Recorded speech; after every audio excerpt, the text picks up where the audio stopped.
All afternoon the wind sifted out of the black Welsh glens, crying notice that winter was come sliding down over the world from the pole. And riverward there was the faint moaning of new ice. It was a sad day, a day of grey unrest, of discontent. The gently moving air seemed to be celebrating the loss of some gay thing with a soft, tender elegy. But in the pastures great workhorses nervously stamped their feet, and all through the country small brown birds in cliques of 4 or 5 flew twittering from tree to tree and back again, seeking and calling in recruits for their southing. A few goats clambered to the tops of high lone rocks and long stared upward with their yellow eyes and sniffed the heavens. The afternoon passed slowly, procession-like with an end of evening, and on the heels of the evening an excited wind rushed out, rustled in the dry grasses, and fled whimpering across the fields. Night drew down like a black cowl, and holy winter sent his nuncio to Wales. Beside the high road which lined the valley, ran up through a cleft in the hills, and so out into the world, there stood an ancient farmhouse, built of heavy stones and thatched. The Morgan, who had built it, played against time and nearly won. Inside the house a fire was burning on the hearth, an iron kettle hung over the blaze, and a black iron oven hid in the coals which fell about the edges of the flame. The brisk firelight glinted on the tips of long-handled pikes in racks upon the walls, weapons unused in the 100 years since Morgan clamoured in Glendower's ranks and trembled with rage at the flinty lines of Iolo Goch. The wide brass bindings of a great chest which stood in a corner sucked in the light and glowed resplendently. Papers there were in the chest, and parchments, and stiff, untanned skins written in English and Latin and the old Cymric tongue. Morgan was born, Morgan was married, Morgan became a knight, Morgan was hanged. Here lay the history of the house, shameful and glorious.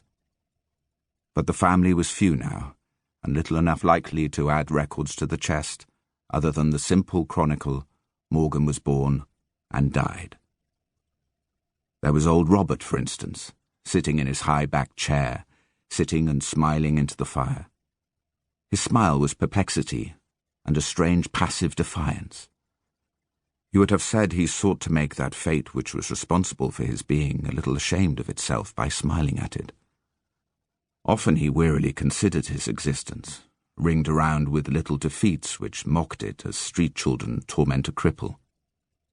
It was strange to old Robert that he, who knew so much more than his neighbours, who had pondered so endlessly, should be not even a good farmer. Sometimes he imagined he understood too many things ever to do anything well. And so old Robert sipped the burned ale of his own experimenting and smiled into the fire. His wife would be whispering excuses for him, he knew, and the labourers in the fields removed their hats to Morgan, not to Robert. Even his aged mother, Gwenlliana, here beside him, shivering to the fire as though the very wind sounds about the house called in the cold to her, was not so judged incompetent. In the cottages there was a little fear of her and a great respect. Any day when she sat in the garden, holding her necromantic cord, you might see some tall farm lad blushing and hugging his hat across his chest, while he listened to Gwenlliana's magic. For many years now she had been practising the second sight and taking pride in it. And though the family knew her prophecies to be whole guesses, whose shrewdness grew less sharp with her years, they listened to her with respect, and simulated awe, and asked of her the location of lost things. When after one of her mystic recitations the scissors were not discovered under the second board of the shed floor, they pretended to find them there anyway. For had she lost the robe of augury, there would have remained only a little wrinkled old woman soon to die. This play of clack to a simpleton was a harsh tax on the convictions of Mother Morgan. It outraged her nature, for she was one who had apparently come into the world to be a scourge to all foolishness. Such matters as had so obviously no connection, either with the church or with the prices of things, were plainly nonsense. Old Robert had loved his wife so well and so long that he could think sharp things about her, and her thoughts could not injure his affection. When she had come home this afternoon, raging over the price of a pair of shoes she hadn't wanted anyway, he had considered, "Her life is like a book crowded with mighty events. Every day she rises to the peak of some tremendous climax which has to do with buttons or a neighbour's wedding. I think that when true tragedy comes in upon her, she will not see it over her range of anthills. Perhaps this is luck," he thought, and then, "I wonder now how she would compare the king's own death with the loss of one of the sow's red pigs." Mother Morgan was too busy with the day itself to be bothered with the foolishness of abstractions. Someone in the family had to be practical, or the thatch would blow away. And what could you expect of a pack of dreamers like Robert and Gwen Liana and her son Henry?